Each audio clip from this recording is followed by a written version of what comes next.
So good evening, students. I am quite happy to have a spare session with you. Thanks to the people from the online campus that has agreed to let us do our NSS over and above our other lessons. Foundations of Education, basically philosophy, is really a tough one. I see Manzura says she can't hear. If someone can just please type for her to log off and log back in. Okay, so let's just wait and see if something else is going to happen. So I'm going to start straight off with what is assignment 1. By now, I think you've all familiarized yourself with it and you would be able to know what to do. So our session is being recorded. Let's start going. So first of all, let's have a look at the academic layout. Now, in assignment 1, they don't specify this. It does get specified in your summative assessment. So it's just better to do this correct from the start go. So you should have a cover page. You will not be penalized if you don't have one. It's just more academically sound practice to have one. You should also have a contents page. So how do I do my word setup? As in, I'm going to type in Windows, Word. How do I set up my page? So first of all, your margins should be set onto normal or moderate. Your font should be an easy one to read, such as Calibri times New Roman Arial. There's a few others. As long as it's easy to read, the font size can be 11 or 12. Some specific modules or some modules specify which one it has to be. And then your line spacing should be 1.5. If there is anyone that is not familiar with what it is that I'm talking about, you are welcome to contact the library and they could hopefully assist you as well. Please take note, you are postgraduate students. By now you should know that academic essays should have headings. Okay, if you look at any person's thesis that they're doing for honors, masters, PhD, you have to have headings within it. Another thing that goes hand in hand with that is that your essay or your essays should have paragraphs. Now, what exactly is a paragraph? A paragraph is one idea, one thought. If you're starting with another thought or another argument, it should be a new page. Not a new page, a new paragraph. So in the past, I have had students that would do a 1,500 word essay as one paragraph. Now, that is obviously not academically sound practice. So when it comes to the part of the rubric where I have to award marks for your academic writing, you will then lose marks there. Please try to provide your word count at the end of each question. As per the instructions. If the instruction says 250 words, 1,200, then you need to actually indicate your word count. You have to have a reference or bibliography page. If you don't have that, I have to report you for plagiarism or for not actually referencing correctly. So it is very important that you ensure that you have a reference page. So before we start the assignment, let's just quickly recap the comparison of idealism versus realism. Okay, so as you see the picture on the left, it says there's an interdependence of idealism and realism in society, which basically means we cannot actually function in society without a mixture of idealism and realism. So Selena, yes, your in-text words do not count as part of your word count. So what you would normally do is if you had typed up something, go see what does word, highlight the text and let word give you your word count, and then you just go and subtract all your in-text references and then you'll get the right amount. Okay, next page. So you had to, for activity 2.2.1, you needed to fill in this table. And most of the students whose work I marked got this right. but I did figure out from discussions with students that some of them were not so sure what does this mean. So what I've just done over here is I've given you in red a brief summary or an explanation of what is required. So what is a basic premise of something? It is a statement or an idea that is accepted as being true or that forms the basis of an argument. So when I ask you what is the basic premise of idealism, I'm saying to you, what did these two philosophers, Socrates and Plato, what did they claim to be the basic elements of idealism? They focused on ideas, so you need to elaborate on that.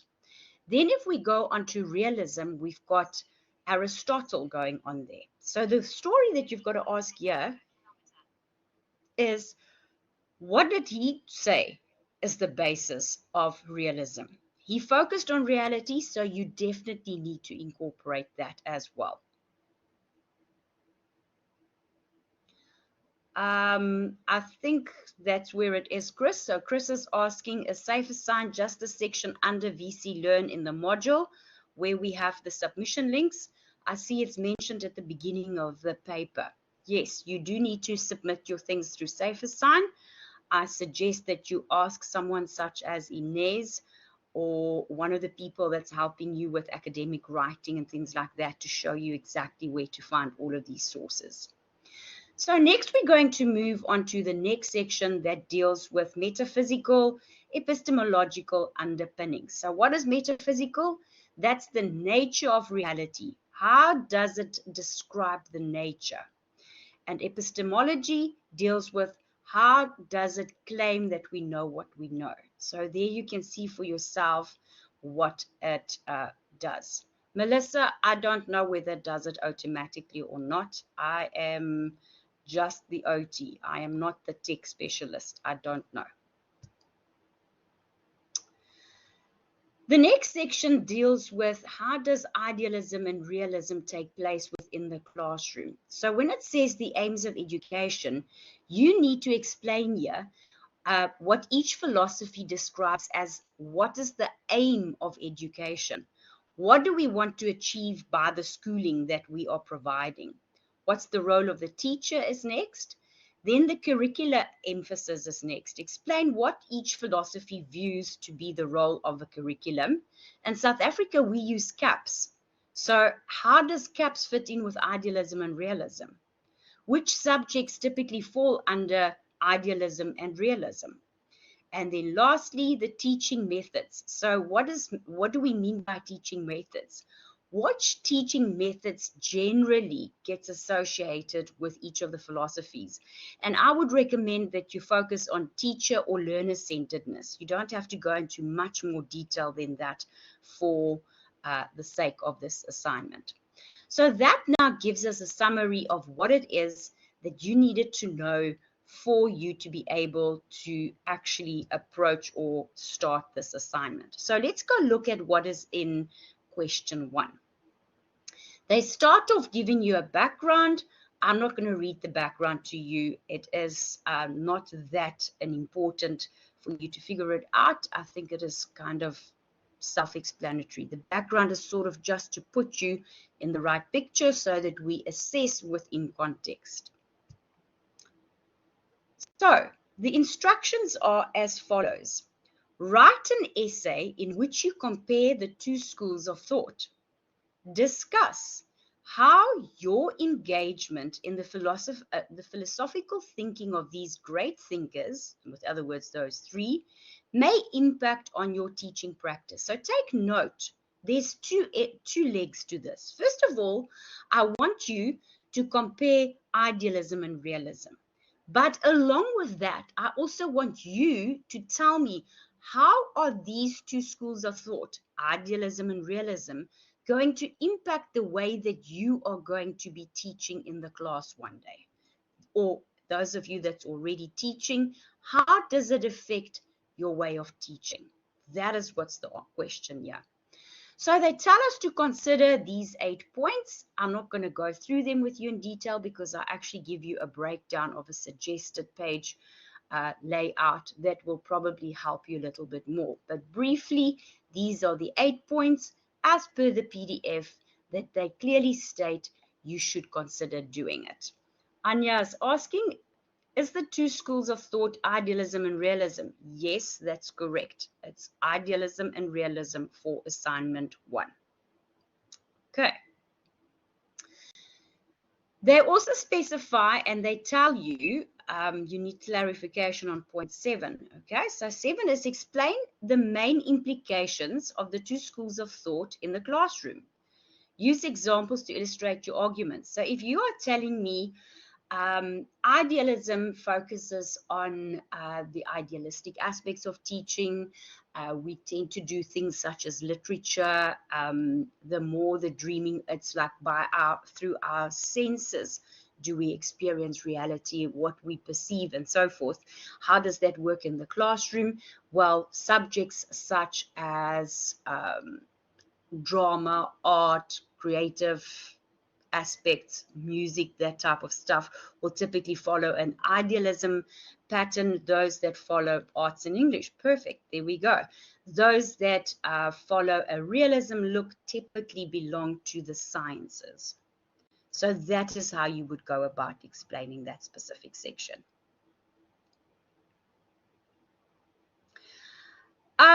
You will, if you just hang on, I'll show you just now where you would be able to fit all of this in. So before we get to that, please take note, you do have to reference all the sources that you are using.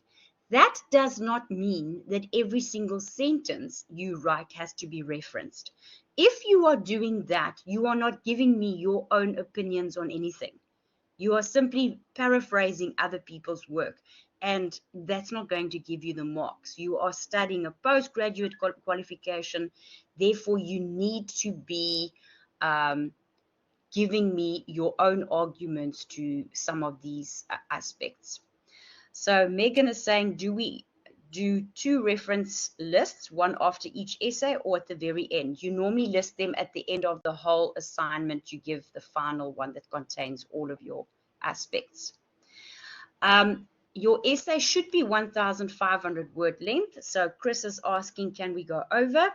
The general school of thought is that we go 10% either way. So you should be able to go to 1,650. If you get to 1,700 and above, it's now starting to get too long. So be very careful that you don't go too over. I would imagine if the ideal is 1,500, if you get to 1,350, you would also be quite safe. But these are not specific. Some of our questions are very specific as to the length, the one where you've got to give me your metaphor. This one, it just says it should be. So that gives you around about 3 typed pages. So Morati says, in the first point, the marking rubric states that we should use principles to support our stances in our personal views. Which principles are these? The principles of idealism and realism. If you go look at your that table you filled in, that is what it is. So that's the premises that's filled in on that. So Deborah saying, random thought, would business studies fall under idealism or realism? So the way that you can look at this is business studies, I would say, is idealism. Okay, but there are elements of it that will have the practical elements, like Morena stating now, which will make it then realism, because it's actually something that you do. So the practical application of it will make it as such. It depends on what it is. And that's why I'm saying, even though we can say that realism, maths would totally fall in there, it is possible for you to make use of idealism when you teach maths. So Selena is saying, previously we've been expected to not use first-person speakers in academic essays, but considering that, yes, you are definitely going to have to make use of the first person here, because you're going to give me your opinion. How does it affect your teaching in the classroom? Okay, then there are rubrics that we've got to go through. I've just underlined it for you so that you can take note there. So the first bit deals with accurate and precise knowledge of topic. So with other words, the topics are basically idealism and realism and how they compare. Take note, I'm going to look for the stuff that's underlined. Do you provide me with a personal view of education in society? Are you focusing on the key premises? Again, the word premises comes out of that table that you had to do for 221. So that would be able to help you with that. Then we look at conceptual clarity. What on earth does that mean? Thinking is demonstrated and contribution is clear. So basically, I'm going to look for, is your comparison clear? What is a comparison? You're telling me what they've got in common. You're telling me what they've got that differs. So the comparison, contrast, how they relate to the two to each other. There's evidence of analytical thinking. What does that mean? That you are not just regurgitating the facts out of the textbook, that you are actually applying it to how you plan to teach. Because when you apply it to what you say you're going to do, then your marks go up, and hence the bottom. You have to provide examples to illustrate how these things work. And through your example, because you're not just going to give me an example on its own, that counts 6 marks, but your explanation of the example as it relates to idealism or realism is where the analytical thinking comes in. And as you can see, then 4 marks will go for your essay structure. Now, this is an introduction. This is a suggested layout. You guys have got this. And those are those 9 points or however many points that you needed to do.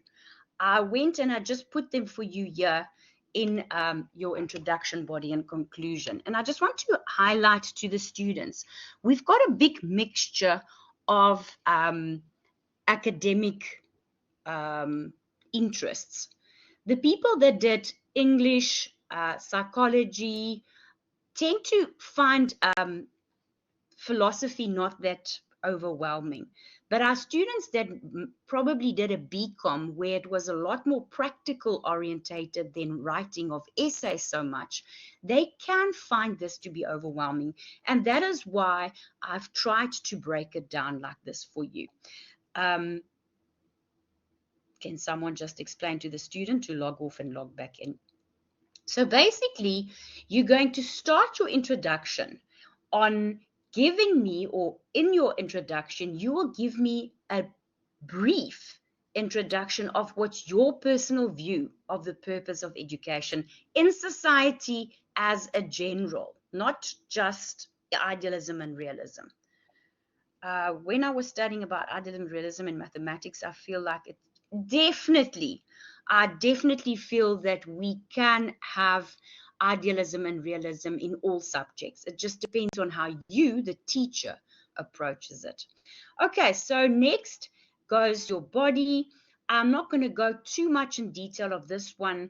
I sat with my classes that I see face to face, and we actually came up with a different pattern for the layout, and that is on this slide.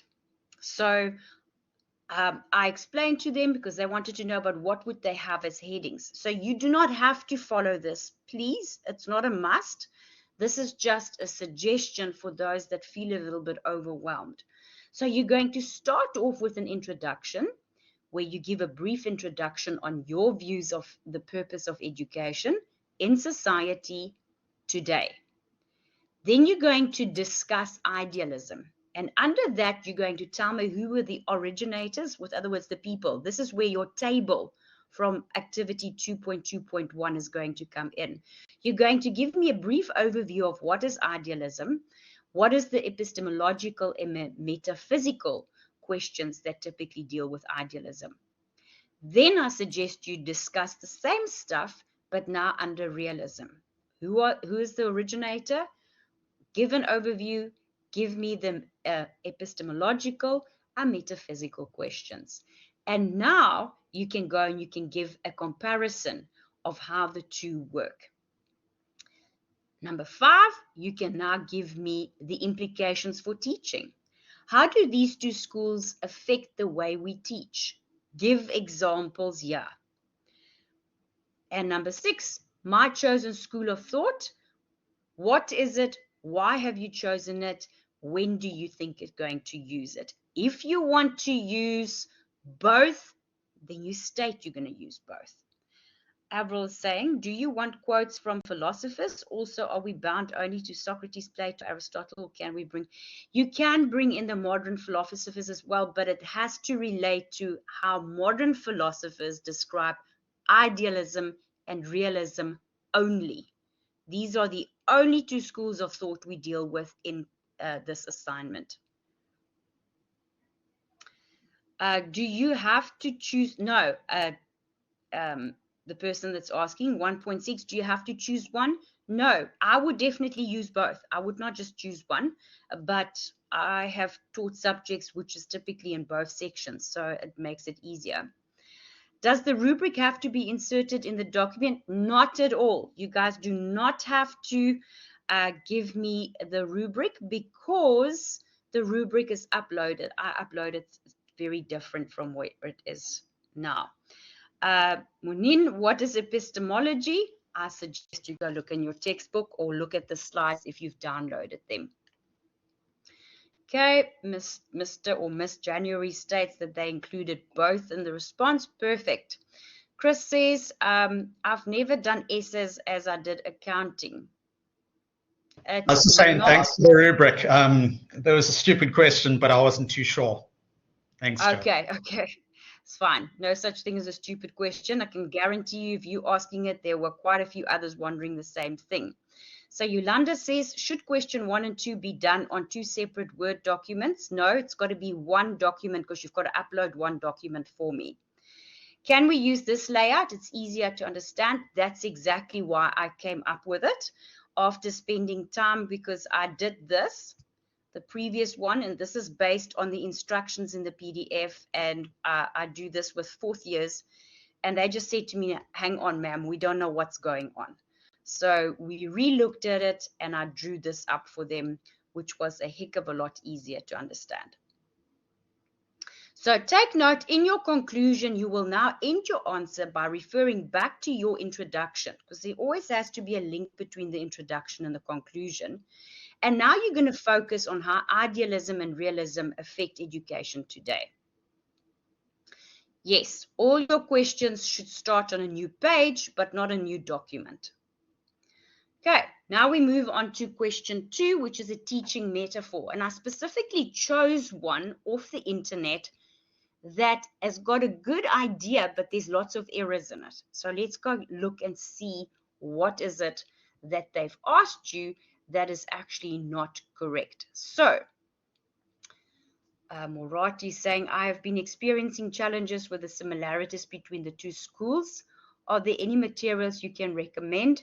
The easiest is that table of 2.2.1. If you really get stuck, ask one of your classmates if they're willing to share theirs with you, if I gave them 10 out of 10. Otherwise, yes, as Chris points out, there are YouTube videos that really explain it to you quite well. But I found it the easiest is to do the table. If you fill in the table and you see what they are doing, then you visually can see the similarities. Okay, so let's move on to question 2 because there's only 6 minutes before those with load shedding is going to get kicked off. So teaching is like farming. Farmers rise early, working long, hard hours all day and finish late in the evening. Their work is never ending as there's always something they could be doing to better the farm. Leaving their work at work is impossible. The same goes for teachers. Okay, so what's wrong with this one? So it tells me why teaching is like farming. It does not explain to me what is the role of the farmer. It does not explain to me what's the role of the learner. It does not explain to me what's the role of the classroom, of education in general. And that is why this is problematic. So although the concept of what it's trying to teach makes sense, it is not a good comparison. It's not a good metaphor because it does not address the three components that it needs to have. So 2.1, they give you the background. You have got to create. They're talking about a teaching metaphor. This is, again, just the background. What is it that you need to do? Here it is. Describe a teaching metaphor that you believe reflects your basic beliefs about teaching. It may help to consider the following. As a teacher, I am like. I see my learners as. I believe effective teaching is. So those are the three things that I am looking for when I mark this. What is your role as a teacher? What's the kid's role? What do you think education is all about? Take note. This one says specifically, your metaphor may not exceed 250 words. So if you go 251, you did not follow the instruction. The others tell you around a specific. This one is very specific. Yes, Morena, you can definitely, if you got full marks for your metaphor, you can use it just like that. Please just make sure that it's the right amount of words. Some people gave me quite long ones. And you do not have to reference this section of the question. How can you reference your own work? That's your stuff. So you don't have to have any references in this question that's 250 words. So Dika says, so we create our own metaphor, not one from the internet. Yes, preferably your own one. You can use one off the internet, but it must just have those three elements in.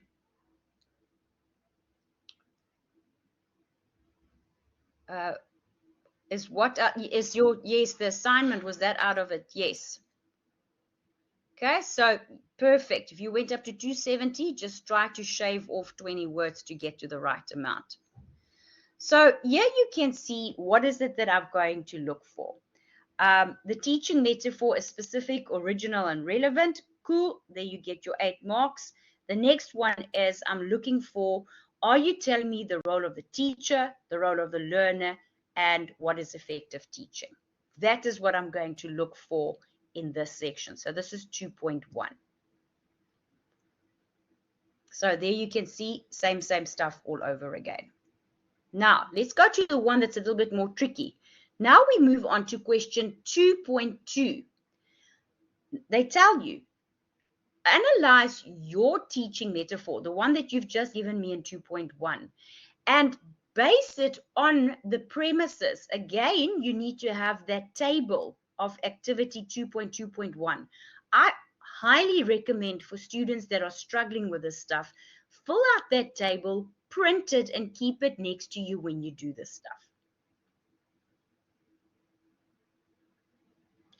Question 1 is 1,500. So you can go from 1,300 to probably 1,700. If you go over 7, it's a bit much. Yeah, definitely not 2,000 words. That's not going to go down well. So let's look at what do they say here. They want you to give your explanation in 500 words, but you're not allowed to exceed 800. Okay, so for question 2.2, it's 500 to 800 words. There is your rubric. So what is it that I'm looking for?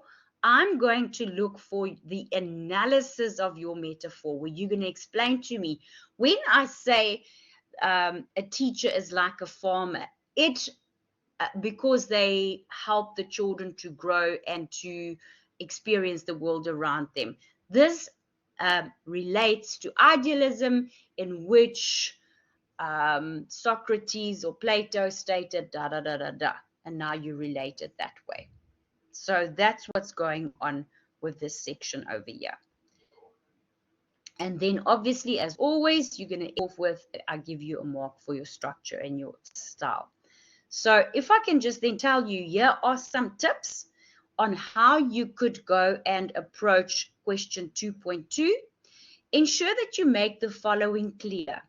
I would split it again into an introduction, idealism, realism, conclusion. Okay, so when you talk about idealism, how does your metaphor, yes, the session is being recorded. On the top left side, there's a camera with a red spot in it, so it's being recorded.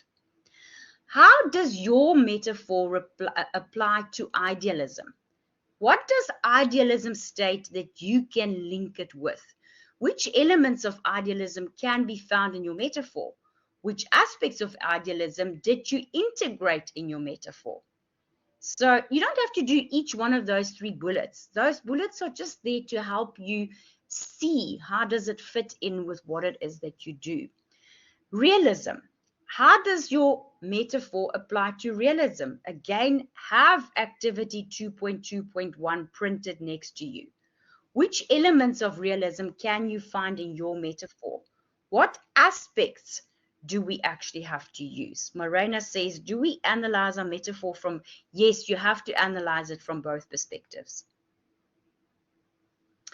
And then, as you can see at the bottom, you must make use of examples within the classroom to support your discussion. The word count for this is 500 to 800 words. So, in case you've forgotten, this is what idealism is all about. The focus is on the mind. Ideas are the only true reality, the only thing that is worth knowing. Subjects matter includes matter of the mind, for example, literature, history, philosophy, religion. Teach ideas that are everlasting, seek enduring truths which are constant, not changing. We'll say, do we need to first start by giving a brief explanation of it? No, you've already given me an explanation of each school of thought in question 1. You are simply explaining to me how does your metaphor fit into these 2 schools. So what is realism in summary all about again? It states that the focus is on the body. Reality exists independent of human mind. The physical world is the ultimate reality. Subject matter includes matter of the physical world, such as science and mathematics, life sciences, biology would also fall here. We teach for the mastering of facts and basic skills, and we teach the common core, with other words, the basics of information and skills needed for citizenship. Now, that already makes business studies definitely, if you look at this, a lot of that relates to this. So Muriel is saying, what do you mean by examples in the classroom? Does this refer to it being learner? If you are saying to me that you are teaching children active and passive voice in English, for argument's sake, which is typically not under realism. But I am stating that I am teaching my children the common core base. Okay, let's not take active and passive voice because we don't use that in real life. Let's talk direct and indirect speech. Okay, so I am now saying when I teach my children direct and indirect speech in the classroom, I make use of realism because there's a specific formula that they have to follow. They need to find the verb, they need to change it, they need to change their pronouns and so forth. So there's like a whole little thing that they've got to do. It is an existence that is independent of what it is that they do. So I'm using teaching direct and indirect speech as of how do I apply realism. Give me some other subject. Let's say for argument's sake, I'm looking at history, okay? And we're busy with a discussion on the impact of World War II on the economy in America at that stage, okay? So now I can go and look at how does it fit with this? It can fit with both. You just have to choose. Okay, so we're busy with World War II. There's no reality there, although this is typically what we do in idealism. We can teach everlasting ideas in the sense of we must never repeat the mistakes that were made during World War II because of the negative effects it had on the economy. So we seek for enduring truths which are constant and changing. And now I can make a comparison in my class and I can say to them, let's have a look at what's happening in Russia with the Russia-Ukraine war that's taking place. How does that war still relate to World War II. And now it brings it back to seeking the truth. So that is an example of how you can bring in an example. So Chris says, realism in education involves teaching methodologies that have students doing and experiencing things rather than just listening. It can, but the same can be said, yes, that's realism. They're more practical. But idealism is not necessarily just a teacher-centered philosophy. You've got to go and look at what do the experts say on this. And then the next person says, most of my metaphor falls under realism as I studied maths. Is it okay to focus on just one? Yes. You can focus on one more specifically, but you've got to tell me. You have to mention, in your case, idealism and say that although idealism is not what typically gets used in maths, there are elements within idealism that can be used within the maths classroom. Does that make sense?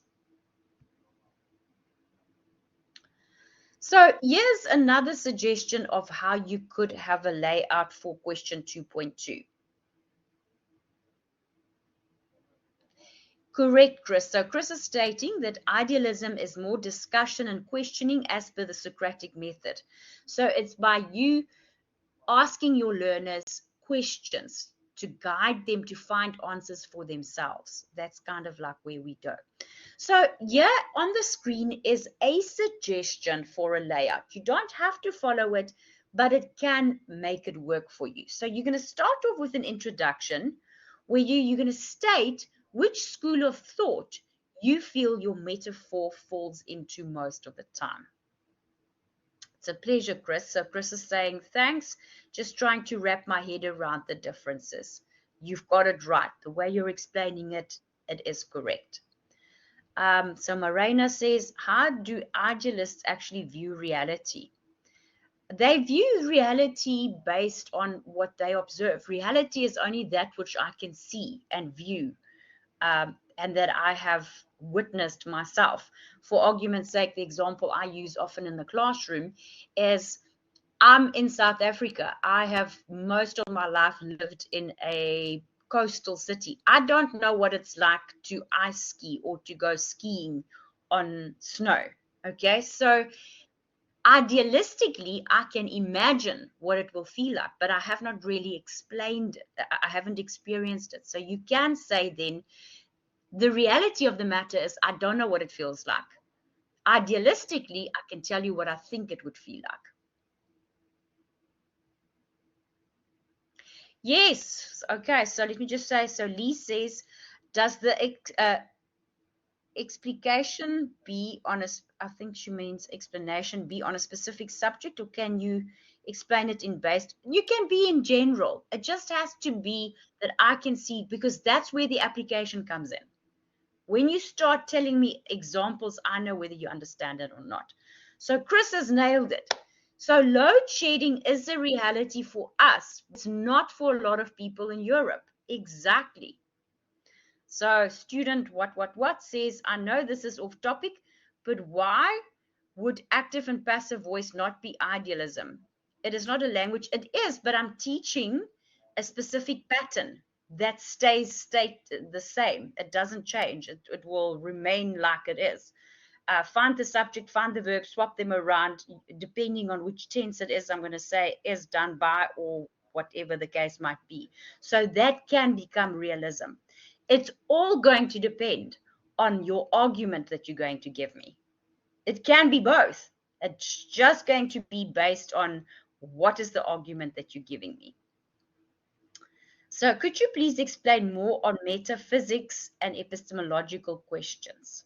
Okay, I'll go through that one just now. So Joelle says, so in English, literature is more idealism, but the language structures are more realism. Yes, it could be. There's also elements of poetry. Alliteration is what alliteration is. I cannot change it. Okay, so there are certain aspects of language that is, it is what it is. We cannot change it. I can't decide, you know what, I no longer want alliteration to be the repetition of consonants. So I can't make it idealistic. I have to be realistic when it comes to things like that. Spelling patterns that we use tends to be that way. So that's like the same with maths. Maths is realism. But now I'm starting to give story sums and I'm saying, well, what do you think is going to happen if some aspects? That's idealistic. So it just depends on how you go about looking at all of these things. So again, there you've had all your conclusions. So a student has asked, let's just quickly go through.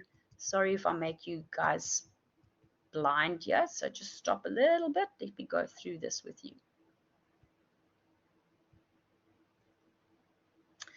What is metaphysical underpinnings? That deals with the nature of reality. How does it describe the nature of reality? So if we go look at the metaphysics of idealism, I'm saying to you, explain to me how idealism explains reality. Okay? And explain to me, how does realism describe reality? You can literally go and copy and paste that into Google, and it's going to spit out stacks of answers for you, and you will be able to see how to use that. When it comes to the epistemological underpinnings, what is it that I'm looking for here?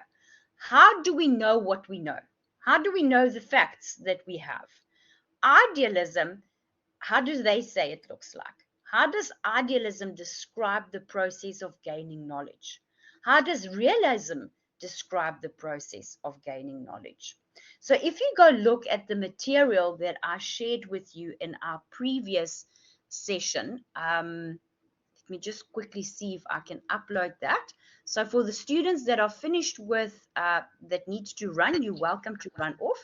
I'm just going to try and help another student here by explaining to you our collab of last week, because that actually had quite a lot of the answers for this in. Just waiting for the PDF to be converted.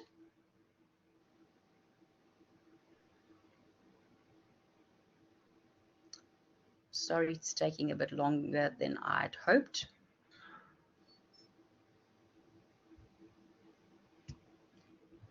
It's a pleasure, Chris. I'm glad you feel the assignment is doable.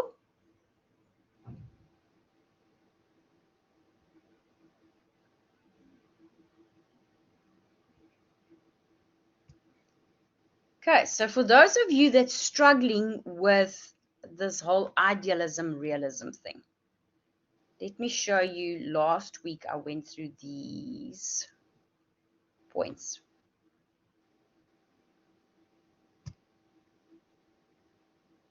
Yes, Roseanne, you definitely can still complete your ICE tasks. You guys have got until the 20th of May to complete all ICE tasks. Okay, so if you go and look for my students that are feeling totally lost with idealism, realism, these slides tell you everything that you need to know. So if we go look now at, so first they tell us what's idealism. Now look here, what is the aim of education? That is part of that table that you needed to fill in. The aim of education, according to idealism, is to discover and develop each individual's ability and full moral excellence, to search for truth and further the character development of the learners. So there you've got your aims. It tells you what is the curriculum. It tells you what methods typically get used, the role of the teacher. And now in realism, it does the same. What is the key aim of education according to the realism schools of thought? It is to understand the world through inquiry, with other words, asking questions, to verify ideas in the world of experience, to teach things that are essential and practical, and develop the learner's rational power.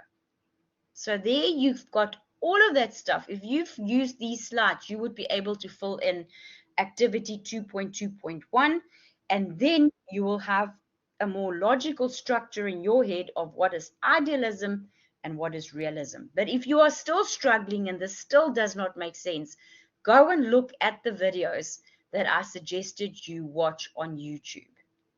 If you want to even go onto YouTube and say, idealism versus realism, what's the difference? You will find videos that's going to talk you through the differences between the two. So I hope this is a little bit clearer. Any other questions with regards to the assignment?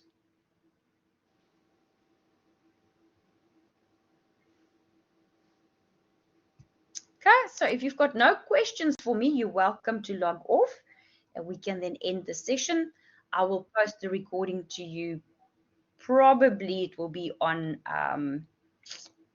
YouTube, hopefully either by late tonight or by tomorrow morning.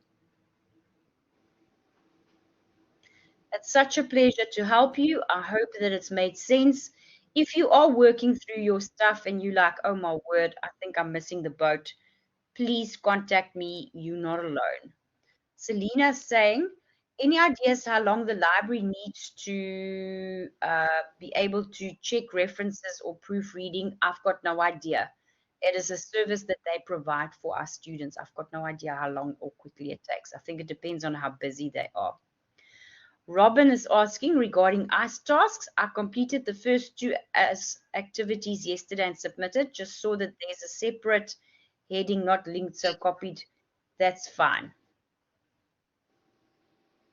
Selina, I've been in hospital since last week, so now I'm super delayed with everything and don't know when I'm getting out of here.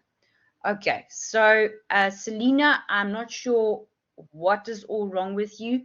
Remember, you can ask for extension.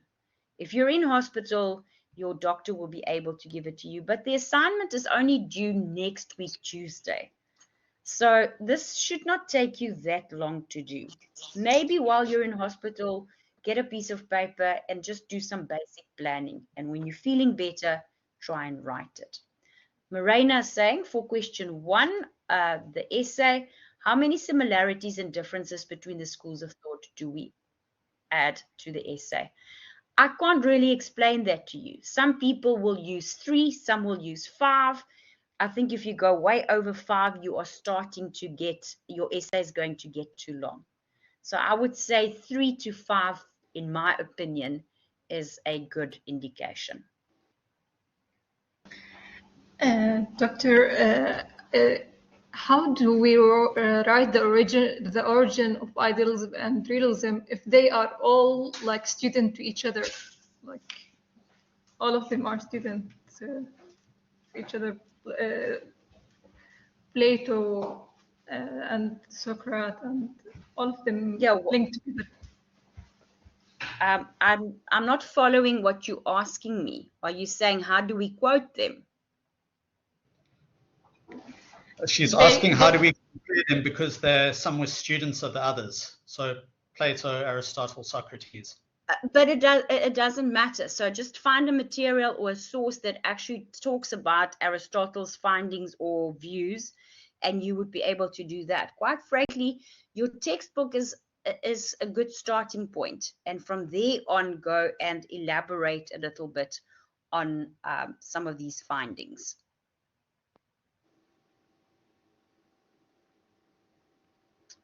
Okay, so Selina, I see Joel's answered for you, and Joel is really one of our, she knows a lot about the system because she's worked in the system for a while, so she'll definitely be able to tell you, you can get concessions. You really do not, if you're in hospital, you're not doing well. Any other questions?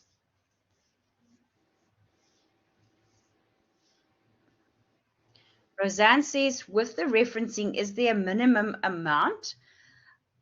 No, there's not a minimum amount, but generally we look at around 3 references per essay, other than the textbook.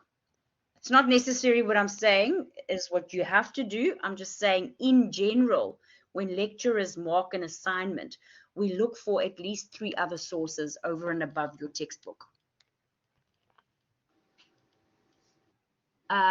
Robin says philosophy is interesting. It can be a little bit overwhelming. Someone's talking. Go ahead. Sorry, Joe, it's Chris here. Just wanted to ask you, I learn by watching videos more than reading the theory. It makes more sense to me. So sorry, got hiccups. If I watch a whole lot of videos and reference all of those, is that okay? Can it be a whole lot of different references? Because I take bits and pieces from different videos and different people. Okay, Chris, if I can give you good advice, okay, it's great that you find your the logic in the videos, but referenced YouTube videos do not carry the same academic weight as an actual academic paper. Yeah, I'm referencing from the textbooks and then also the notes and the website links that you give us in the learning units. Okay, no, then it's fine. So, I thought you only referencing YouTube. That I want to sorry, say. no, I didn't explain well. It's from the textbook and from you give us those sections where it often I can't think of the name now, but it goes to an academic website. I think it's a university somewhere. I reference those, and then also the websites, like your videos on Aristotle, Socrates, and Plato really helped me a lot, and I'd probably reference them. Would that be okay? Okay. Yeah, but the main thing is you should base most of your work on actual written stuff, not on videos. Actual academic content, yeah. Yes, just for your own sake, it's just going to make it better. Okay, perfect. Thank you so much. Okay, it's a pleasure. Robin says, philosophy is interesting but circular, open-ended, so it can, yes, very much so. And I think this is why students struggle with these assignments, because you actually, to me, it hurts my brain at times. I've got to think a little bit and then I need a break from it. And when I come back, I've got a little bit more of a clear head for that.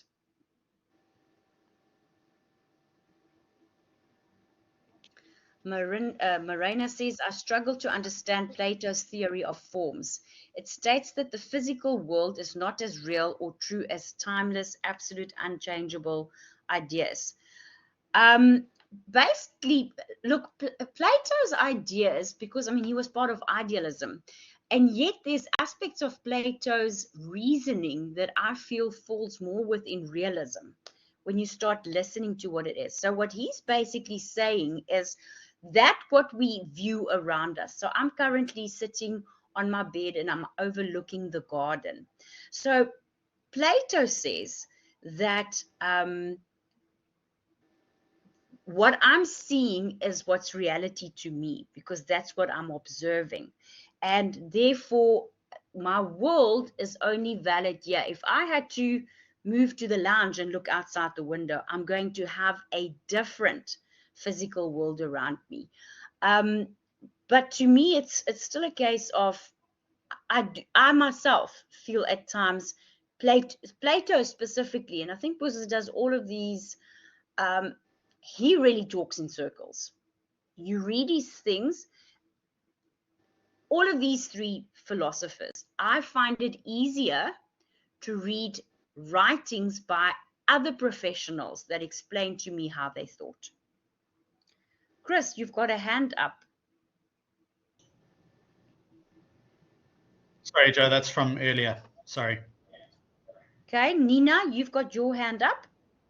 Hi, yeah, I just want to add to what Marina said there, or asked. I saw a video where the person explained the forms as if you look at a brick, all bricks are different, but in your head you have a picture of a brick, and that would be the constant form, something that doesn't change. So the picture that you have in your head of a brick is constant, even though if you look outside a house, none of the bricks look the same. If that helps.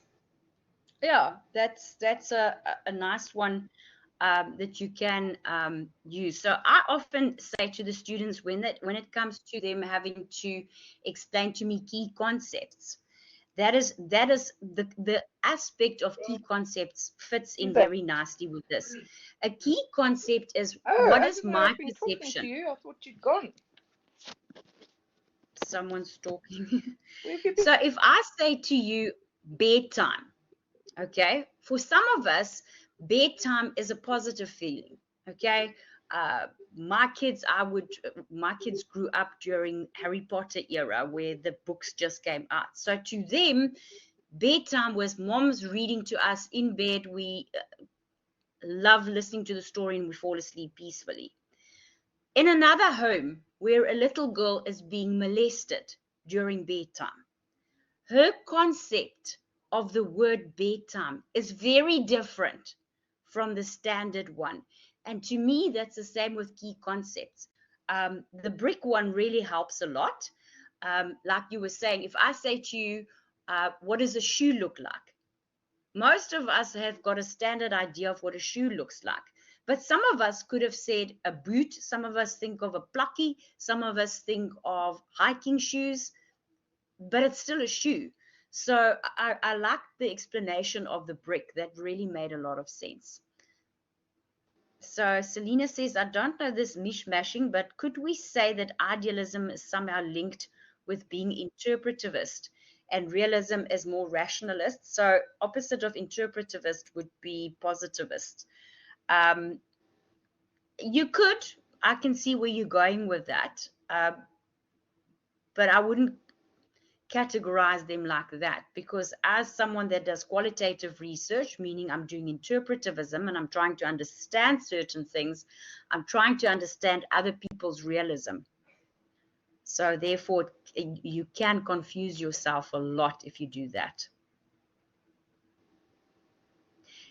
Yes, Jennifer gives another example with witchcraft and witches. We view these two things very differently. If you grew up in South Africa and yes, Afrikaans, and you've got Liewe Haxie, it was a sweet old little poppy thing that we did. But in other sides, it's fun. Thank you, Joelle. In other cultures, witchcraft is something terrible. So it just depends on how you view this. So again, that is why idealism deals with our perception of certain things. Anybody else that's got a question? Our time is actually up now, but there's still 37 students present. So is there anyone else that would like to ask a question?